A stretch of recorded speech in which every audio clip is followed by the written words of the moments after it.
आज Doubtnut app download करें। Doubtnut पर अपने सभी गणित, रसायन विज्ञान, भौतिक विज्ञान और जीव विज्ञान के डाउट्स का करो सफाया। बस प्रश्न की फोटो खींचो, एक ही प्रश्न को क्रॉप करो और तुरंत वीडियो सोल्यूशन पाओ। अभी डाउनलोड करें। प्यारे बच्चों, हमारा प्रश्न है 4 मीटर व्यास तथा 14 मीटर लंबाई की एक लकड़ी का लट्ठा समान लंबाई के षटकोणीय लट्ठे में परिवर्तित किया जाता है। इससे बनने वाले षटकोणीय लट्ठे का अधिकतम आयतन कितना होगा? चलिए देख लेते हैं इसको कैसे करते हैं। कुछ इस तरीके से हमारा लकड़ी का गट्ठा है जिसका ये केंद्र है और इसकी जो ऊंचाई दी है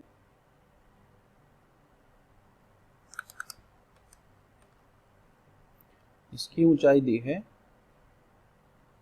14 मीटर तथा इसका व्यास दिया है 4 मीटर। अतः अब हमें इस लट्ठे में से एक षटकोणीय लट्ठा बनाना है, वो भी अधिकतम आयतन का। अतः हम जानते हैं कि अधिकतम आयतन के लिए आधार का क्षेत्रफल भी अधिकतम होना चाहिए। अर्थात अगर हमें इस लट्ठे में से अधिकतम आयतन का षटकोणीय लट्ठा निकालना है तो हमें इस जो हमारा ये अभी वृत्ताकार आधार है लट्ठे का, इसमें से हमें एक ऐसा षटकोणीय आकार का आधार प्राप्त करना होगा जो कि अधिकतम होगा। चलिए इसको नाम दे देते हैं हम कुछ C, D, E, F। अगर हम इस षटकोणीय आधार का अधिकतम क्षेत्रफल ज्ञात कर लें तो फिर हम आयतन निकाल सकते हैं इसकी ऊंचाई से गुणा करके, क्योंकि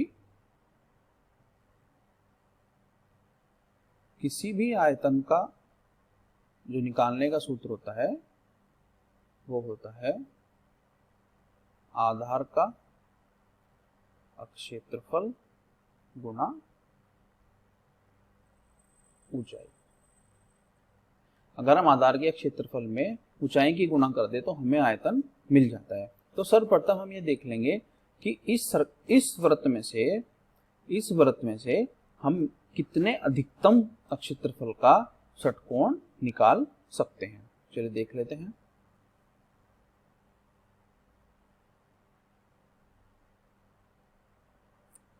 वृत्त में से अधिकतम क्षेत्रफल वाला षटकोण। अधिकतम क्षेत्रफल वाला षटकोण निकालने के लिए हमें हमारा जो षटकोण है ये बिल्कुल समान भुजाओं वाला होना चाहिए। ये एक समान भुजाओं वाला षटकोण होना चाहिए। अतः अधिकतम क्षेत्रफल वाला षटकोण जिसकी भुजाएं समान हो। हम जानते हैं कि जो ये षटकोण होगा, अगर हम इसको वृत्त के केंद्र से मिला दें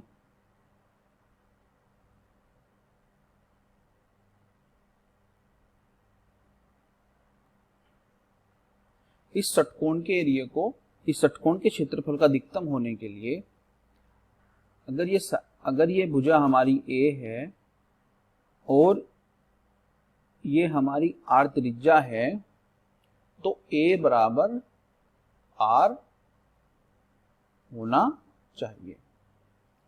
A बराबर R होना चाहिए अधिकतम अक्षेत्रफल के लिए। अतः हमें दिया है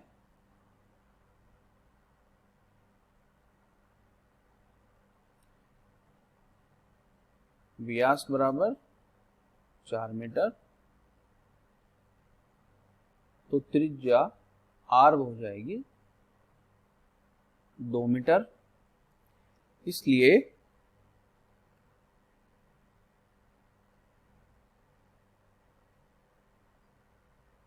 षटकोण की भुजा भी हो जाएगी 2 मीटर। अतः ये तीनों भुजाएं 2-2 मीटर की हो जाएंगी।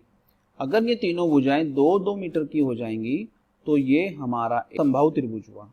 अतः अगर हम एक समबाहु त्रिभुज का क्षेत्रफल निकाल लें और उसको हम 6 से गुना कर दें तो हमारा इस षटकोण का क्षेत्रफल आ जाएगा, जो कि अधिकतम होगा, क्योंकि हमने षटकोण को कितने बराबर भागों में बांटा है? 6 बराबर भागों में, 6 बराबर त्रिभुजों में बांट दिया है, जो कि समबाहु त्रिभुज हैं। अतः अब हम देख लेंगे कि समबाहु षटकोण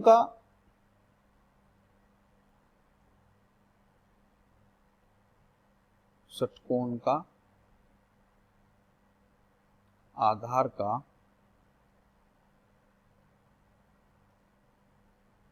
अधिकतम क्षेत्रफल बराबर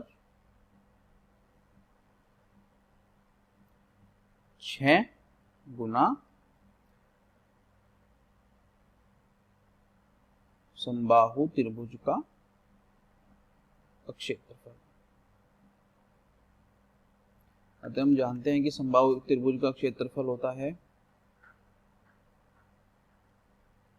वर्गमूल 3/4 भुजा का वर्ग। चूंकि हमारी भुजा है 2 मीटर, 6 गुना 3/4 वर्गमूल 3/4 गुना 2 का वर्ग, इससे हमें मिल जाएगा 6 वर्गमूल 3। इस 4 से ये 4 कट जाएगा। ये हमारे षटकोण के आधार का क्षेत्रफल हुआ। अतः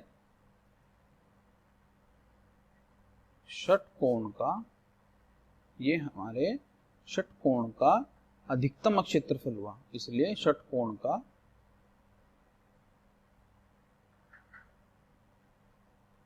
अधिकतम आयतन होगा, अधिकतम क्षेत्रफल जो है 6 वर्गमूल 3 और ऊंचाई है 14 मीटर, तो इससे आ जाएगा 84√3 मीटर की घात 3। एक बार फिर से देख लेते हैं। हम सर्वप्रथम क्या करेंगे, हम इस षटकोण का अधिकतम क्षेत्रफल निकालेंगे। इस षटकोण का अधिकतम क्षेत्रफल वो होगा जब ये षटकोण हमारा समान भुजा वाला होगा। अतः समान भुजा वाला होगा तो हम ये जानते हैं कि अगर ये समान भुजा वाला षटकोण है तो जो भुजा की लंबाई होगी वो वृत्त के त्रिज्या के बराबर होगी। अतः हमें दिया है कि व्यास 4 मीटर है, त्रिज्या हमारे 2 मीटर, तो षटकोण की भुजा a बराबर r से हो जाएगी 2 मीटर। क्योंकि हम देख सकते हैं कि यहाँ पर हमारा षटकोण 6 बराबर त्रिभुजों में बट चुका है। अगर हम एक त्रिभुज का क्षेत्रफल निकाल लें तो हमें पूरे षटकोण का क्षेत्रफल मिल जाएगा, और जो कि अधिकतम होगा। तो देख लेते हैं। 6 गुना समबाहु त्रिभुज का क्षेत्रफल, समबाहु त्रिभुज का क्षेत्र होता है वर्गमूल 3/4 गुणा भुजा का वर्ग। इससे हमें अधिकतम क्षेत्रफल